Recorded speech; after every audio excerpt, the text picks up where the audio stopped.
और अब आइए नजर डालते हैं जम्मू कश्मीर की बड़ी खबरों पर, टॉप न्यूज पर। जम्मू कश्मीर में ज़िमनी इंतखाबात को लेकर बडगाम में नेशनल कॉन्फ्रेंस लगातार गौर फिक्र कर रही है। बैठकों का दौर चल रहा है। कई एमएलएज और कई लीडर इन बैठकों में शामिल हैं और अब ज़िमनी इंतखाबात या बाई पोल की एक पूरा रोड मैप तैयार किया जा रहा है। और खुद इससे पहले उमर अब्दुल्ला का बयान आया था। उन्होंने कहा था कि पार्टी बडगाम में अपना उम्मीदवार बहुत जल्द उतारेगी और उम्मीदवार के नाम का ऐलान करेंगे।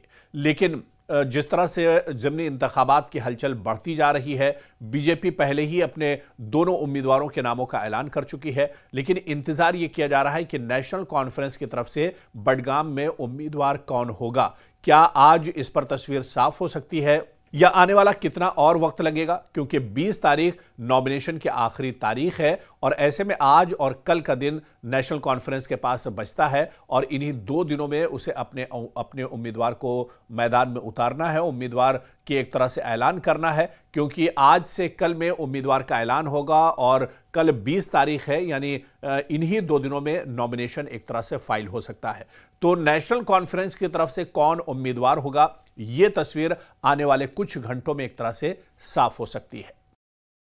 उधर नगरोटा से कांग्रेस अपना उम्मीदवार उतार सकती है और लगातार नगरोटा सीट को लेकर कांग्रेस मंथन कर रही है, गौर फिक्र कर रही है। दिल्ली में कैंडिडेट को लेकर मंथन तेज हो गया है। नेशनल कॉन्फ्रेंस ने कांग्रेस के समर्थन का पहले ही एक तरह से ऐलान कर दिया है। उमर अब्दुल्ला ने बाकायदा प्रेस कॉन्फ्रेंस की थी और उमर अब्दुल्ला ने कहा था कि नगरोटा सीट पर कांग्रेस अपना उम्मीदवार उतारेगी और नेशनल कॉन्फ्रेंस अपने कांग्रेस के उम्मीदवार का पूरा सपोर्ट करेगी। लेकिन नगरोटा सीट पर अभी तक कांग्रेस ने अपना उम्मीदवार नहीं उतारा है और यहां पर भी कुछ तस्वीर बडगाम जैसी ही है। जिस तरह से बडगाम में अभी कंफ्यूजन नेशनल कॉन्फ्रेंस के उम्मीदवार पर बना हुआ है, ऐसा ही कंफ्यूजन नगरोटा सीट पर कांग्रेस के उम्मीदवार को लेकर बना हुआ है। क्या कांग्रेस आज से कल तक अपने उम्मीदवार को उतारती है? ये उम्मीदवार कौन होगा?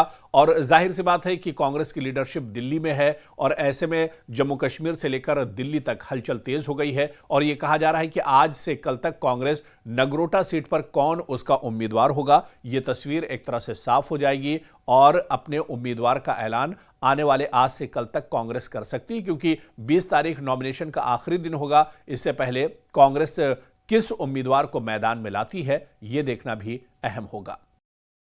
इस बीच जम्मू कश्मीर से एक और बड़ी खबर है कि कांग्रेस लगातार स्टेटहुड के मुद्दे पर एहतजाज कर रही है, लगातार मुहिम चला रही है। हमारी रियासत हमारा हक मुहिम के तहत शोपियां जिला कांग्रेस कमेटी ने आज श्रीनगर कांग्रेस हेड ऑफिस में भूख हड़ताल शुरू की और आपको बता दें कि इस पुरअमन मुहिम के जरिए स्टेटहुड का दर्जा बहाल करने की कांग्रेस मांग कर रही है।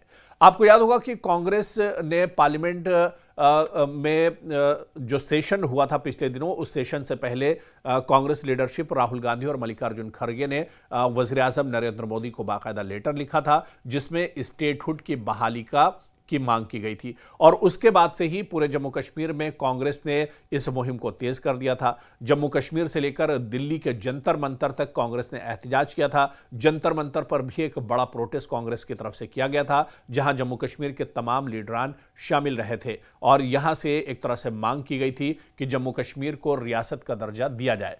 हालांकि इसके बाद से लगातार जम्मू कश्मीर के अलग अलग हिस्सों में कांग्रेस की तरफ से यह मुहिम चलाई जा रही है और इसी तरह से श्रीनगर, जम्मू या जम्मू कश्मीर के दूसरे जो इलाके हैं वहां पर कांग्रेस हमारी रियासत हमारा हक के तहत मुहिम को जोरों शोर से चला रही है।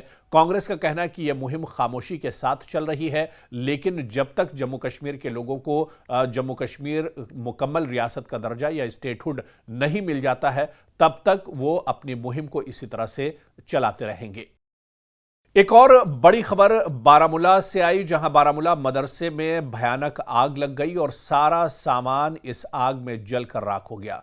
किताबें जलने से बड़ी तबाही हुई। और इन किताबों को लेकर, क्योंकि इस मदरसे में बड़ी तादाद में तलबा पढ़ते हैं, बड़ी तादाद में तलबा रहते हैं, और जब आग लगी उसके बाद जो सबसे ज़्यादा नुकसान हुआ वो तलबा की किताबों को लेकर हुआ। तलबा का सामान बुरी तरह से जल गया, और तस्वीरों में भी हम देख सकते हैं कि किस तरह से बच्चे अपनी किताबों को हाथ में लेकर रोते और बिलखते हुए नजर आए।